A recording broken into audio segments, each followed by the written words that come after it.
یاد رکھو زکوٰۃ 4 چیزوں پر فرض ہوتی ہے. 4 طرح کی چیزیں اگر کسی انسان کے پاس ہے، ان چاروں میں سے 1 2 3 4 یا کوئی بھی یا چاروں ہو تو اس انسان پر سال گزر جانے سے زکوٰۃ فرض ہو جاتی ہے. پہلی شرط ہے سال کا گزر جانا، پورا 1 سال تاریخ سے تاریخ تک اگر 1 دن بھی کم رہتا ہے تو زکوٰۃ واجب نہیں ہوتی، زکوٰۃ فرض نہیں ہوتی. 4 چیزیں. پہلی شرط، پہلی چیز سونا. اگر کسی انسان کے پاس 7.5 تولہ سونا ہے اور اس پر سال گزر جائے تو اس پر زکوٰۃ فرض ہو جاتی ہے. دوسری چیز ہے چاندی. اگر کسی انسان کے پاس 52.5 تولہ چاندی ہے اور اس پر سال گزر جاتا ہے تو اس پر بھی زکوٰۃ فرض ہو جاتی ہے. تیسری چیز کیش، نقدی.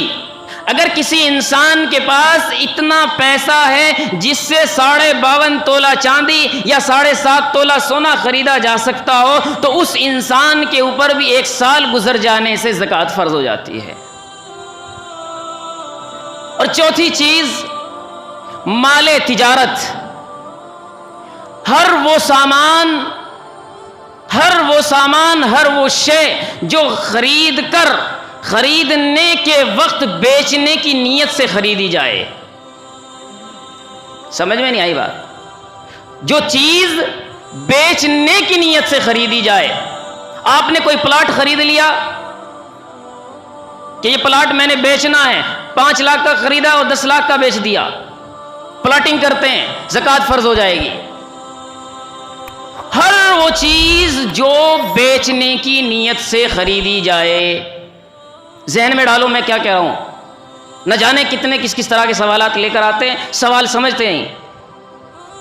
وہ چیز جو بیچنے کی نیت سے خریدی جائے اور اس کی مقدار اتنی ہو کہ 52.5 تولہ چاندی یا 7.5 تولہ سونا اس سے خریدا جا سکتا ہو، ایسے انسان پر زکوٰۃ فرض ہو جاتی ہے. لیکن وہ چیز جو بیچنے کی نیت سے نہیں خریدی گئی ہے، وہ اگرچہ اس کی ضرورت میں ہو یا ضرورت میں نہ بھی ہو تب بھی اس پر زکوٰۃ فرض نہیں ہوتی. مثلا کسی آدمی نے کوئی بنگلہ لیا ہوا ہے، 2-4 بنگلے ایسے ہی پڑے ہوئے ہیں، استعمال میں نہیں ہیں، پھر بھی اس کے پاس موجود ہے لیکن بیچنے کی نیت سے نہیں ہے تو زکوٰۃ فرض نہیں ہے، چاہے وہ کروڑوں کا کیوں نہ ہو. پلاٹ ہے، کوئی کار ہے، فضول گاڑیاں کھڑی ہوئی ہے لیکن بیچنے کی نیت سے نہیں، اپنا شوق ہے تو اس پر بھی زکوٰۃ فرض نہیں. ایسے ہی کسی نے مشینیں لگائی ہوئی ہے، جیسا کہ یہاں کا ماحول کھڈیوں کا ہے، کسی نے کھڈیاں لگائی ہوئی ہے، کسی نے مشینیں لگائی ہوئی ہے، تو وہ چونکہ مشینیں وہ کھڈیاں بیچنے کی نیت سے نہیں ہے تو اس مشین پر کوئی زکوٰۃ نہیں. لیکن اس مشین پر جو انکم ہوگی، جو آمدنی ہوگی، اگر وہ 52.5 تولہ چاندی کے بقدر پہنچ جاتی ہے تو اس پر بھی زکوٰۃ فرض ہو جاتی ہے آمدنی پر.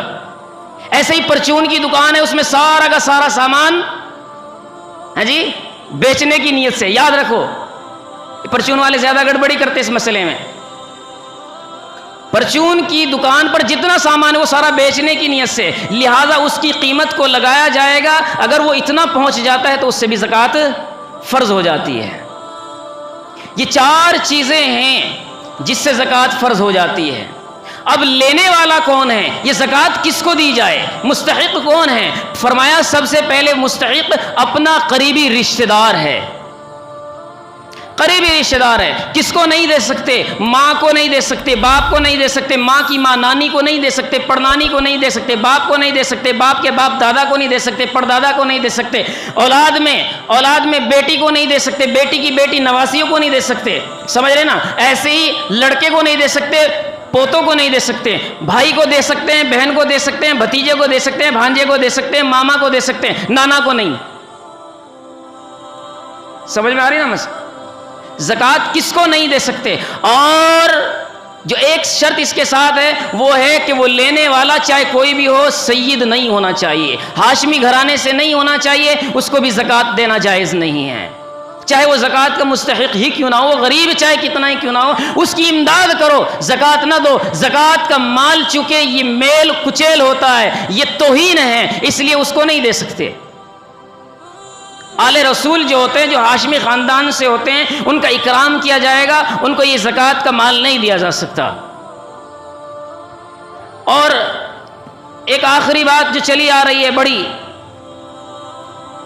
وقت تو بھی اور بھی ہے، لیکن بات چونکہ بڑی چلی جا رہی ہے، یاد رکھو یہاں جو زکوٰۃ کا مسئلہ بتلایا گیا، اس کے اندر سال کا گزر جانا ضروری ہے۔ اگر سال نہیں گزرتا، اگر مثال کے طور پر کسی انسان پر محرم کی 1 تاریخ کو اتنے پیسے آ گئے کہ جس سے زکوٰۃ فرض ہو جاتی ہے، مثلا 50,000 روپے آ گئے، اور 50,000 روپے میں 52.5 تولہ چاندی آرام سے خریدی جا سکتی ہے آج کے زمانے میں، سن 2023 کے اندر 50,000 میں آپ خرید سکتے ہیں۔ تو جس انسان کے پاس 50,000 روپے کیش آ جائے، اب اسی تاریخ کو 1 محرم کو اگلے سال جب یہ تاریخ آئے گی تو وہ یہ دیکھے کہ آج میرے پاس اتنا پیسہ ہے یا نہیں۔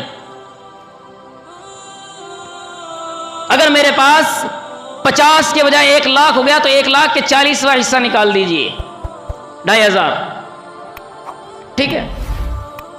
لیکن اگر 50 سے کم ہو جاتا ہے، 30 ہو جاتا ہے، 30 پر زکوٰۃ فرض نہیں ہوتی، تو آج کی تاریخ اور پہلی تاریخ دونوں سیم ہے، اور دونوں سیم ہونے کی وجہ سے اس پر اتنا نصاب نہیں ہے، لہذا اس پر زکوٰۃ فرض نہیں ہے۔ اگر کسی انسان کے اوپر قرض ہے تو پہلے قرض کا حساب ہوگا، قرض نکالا جائے گا۔ مثلا کسی آدمی کے پاس 2 لاکھ روپے ہیں، 2 لاکھ میں 1 لاکھ روپے کا اس کے اوپر قرض ہے، تو 1 لاکھ روپے کی زکوٰۃ نکلے گی، اور 1 لاکھ روپے قرض کے لیے معاف کر دیا جائے گا، اس میں زکوٰۃ نہیں ہوگی۔ ایسے ہی صدقۃ الفطر کا مسئلہ چل رہا ہے، بڑا عجیب و غریب مسئلہ چل رہا ہے، نہ جانے کہاں کہاں سے مفتیان کرام نکل کر آ رہے ہیں، فرماتے ہیں کہ صدقۃ الفطر کتنا ہے۔ صدقۃ الفطر یاد رکھو، عید کے دن فجر کے بعد ہر مسلمان عاقل بالغ مرد عورت پر صدقۃ الفطر واجب ہوتا ہے، اور کس پر؟ وہ جو صاحب نصاب ہو، لیکن اس پر سال کا گزرنا شرط نہیں ہے۔ صاحب نصاب 52.5 تولہ چاندی، 7.5 تولہ سونا، یہ سمجھ رہے نا؟ اس میں صدقۃ الفطر کتنا ہے؟ سوال یہ اہم ہے، صدقۃ الفطر کتنا ہے؟ حدیث کی زبان سمجھاؤں؟ جی، حدیث میں جناب نبی کریم علیہ الصلوۃ والسلام نے ارشاد فرمایا، صاع من نصف صاع من بر او قمح او صاع من شعیر او تمر، نصف صاع گیہوں غلہ، یہ صدقۃ الفطر واجب ہے۔ اگر آپ گیہوں سے یا چاول سے صدقہ دینا چاہتے ہیں تو اس کا نصف صاع دیں گے، اور اگر آپ کھجور سے یا کشمش سے دیں گے تو پھر آپ 1 صاع دیں گے۔ یہ صاع عربی کا لفظ ہے، سمجھ میں نہیں آ رہا، آپ کی اپنی زبان میں سمجھے تو نصف صاع کہتے ہیں 1.5 کلو 76 گرام 686 ملی گرام، جسے 1.25 سے کہا جاتا ہے، جسے 2.25 کلو کہا جاتا ہے۔ نہ جانے کیسے کیسے مفتیان اکرام نکل کر آ رہے ہیں، فرماتے ہیں کہ جی 3 کلو صدقۃ الفطر ہے۔ آج بھی وزن کر لو، نصف صاع تول لو، جتنا نکلے وہ صدقۃ الفطر ہے۔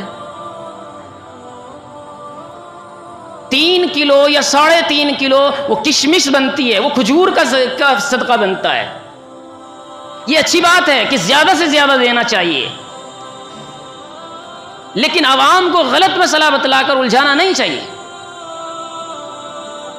تو آدھا، نصف 1 کلو یعنی 2.25 کلو کے قریب بنتا ہے، تو 2.25 کلو گیہوں یا اس کے بدلے میں آپ قیمت ایک فقیر کو، ایک غریب کو، ایک مسکین کو، ایک یتیم کو، ایک ضرورت مند کو دے سکتے ہیں۔ سمجھ میں آ گئی نا؟ دعا ہے کہ اللہ تبارک و تعالی ہم سب کو صحیح سمجھ اور عمل کی توفیق نصیب فرمائے۔ وآخر دعوانا الحمدللہ رب العالمین۔ جن حضرات نے سنت ادا نہیں کری، سنت